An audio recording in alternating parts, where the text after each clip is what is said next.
ঝড়ে প্রাচীন গাছ ভেঙে পড়ল চুঁচুড়ায়, জানলা ভেঙে উদ্ধার দুই মহিলা।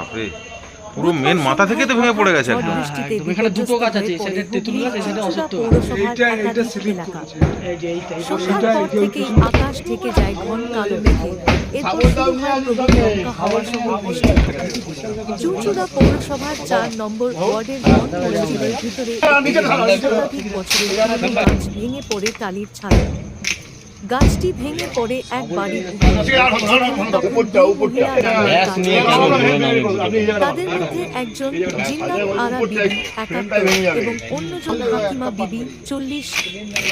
ঘটনার খবর পেয়ে সঙ্গে সঙ্গে ছুটে আসেন স্থানীয় কাউন্সিলর সরস্বতী পাল এবং স্থানীয় বাসিন্দারা।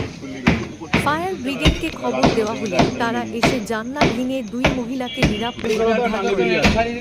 সৌভাগ্যবশত এই ঘটনায় কেউ আহত হননি। তবে এলাকায় বেশ কিছু গাছ ভেঙে পড়ায় জনজীবনে সাময়িক ব্যাঘাত ঘটে। প্রশাসনের তরফে পরিস্থিতি স্বাভাবিক। এটা হচ্ছে রাবিশ তৈরি করা মিস্ত্রি।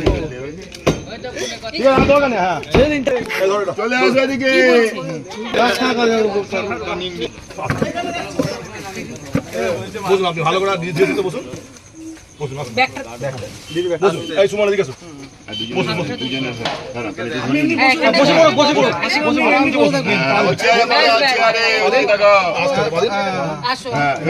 জুতো জুতো আছে ওনার চটি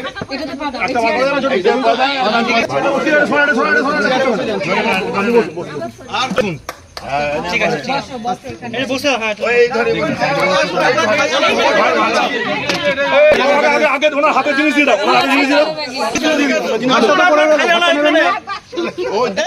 রান্না করে এসে হাঁড়ি ভাতটা রেখেছি চৌকির ওপরে। আর তার মধ্যে একটু একটু বৃষ্টি হচ্ছে, বৃষ্টি হওয়ার পরে তারপরে ঝড়টা খুব জোরে ঝড়, বিদ্যুৎ চমকালো দিয়ে এবারে মাসি বলছে গেটটা দিলি না, বলছে মাসি গেট দিয়ে না, গেট করিনি, গাছ পড়ে গেছে, ভাতটা কি আমাদের সব নষ্ট হয়ে গেছে। আর একটু হলে দেয়ালটা আমার মাথায় পড়তো, আমি ভাগে সরে এসেছি, আর মাসিও সরেছে, আমিও সরেছি, কিন্তু আমাদের ক্ষতি হয়নি, ওপরওয়ালার ইচ্ছায় আমাদের ক্ষতি হয়নি। দরজাটা কি পুরো বন্ধ হয়ে গেছে? দরজা ওই লোয়ার গেটের দরজা ভেঙে গেছে, ওইখানে পড়ে আছে ভেঙে। কিভাবে বেরোলেন আপনারা? আমাদের স্যারেরাই এসে জানলা ভেঙে বার করলো। আমরা ক্ষয়ক্ষতি হয়েছে না, কিছু ক্ষতি হয়নি। ওই সব রান্নাঘরে কি ক্ষতি হয়েছে সেটা জানি না, দেখা যাচ্ছে না। রান্নাঘরে ক্ষতি হয়েছে। হ্যাঁ, ভয় পেয়েছিলাম, খুব জোরে আওয়াজ হয়েছে।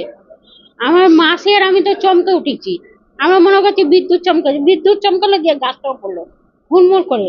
তাহলে আমরা এই বাপিদাকে ডাকছি, ওই স্যারের হাফিজ সাহেবদের ডাকছি, ওনারা কেউ নেই। ছেলেরা শুনতে পাচ্ছে না, বলছে আমরা তো শুনতে পাচ্ছি না দাদি, তোমরা ঠিক আছে? বলছি হ্যাঁ আমরা ঠিক আছি। তবে আমাদের হাফিজ সাহেবকে বললাম, উনি বললো ঠিক আছে, আমরা ব্যবস্থা করছি, তোমরা বসো ঘরে। আমার নাম হাকিমা।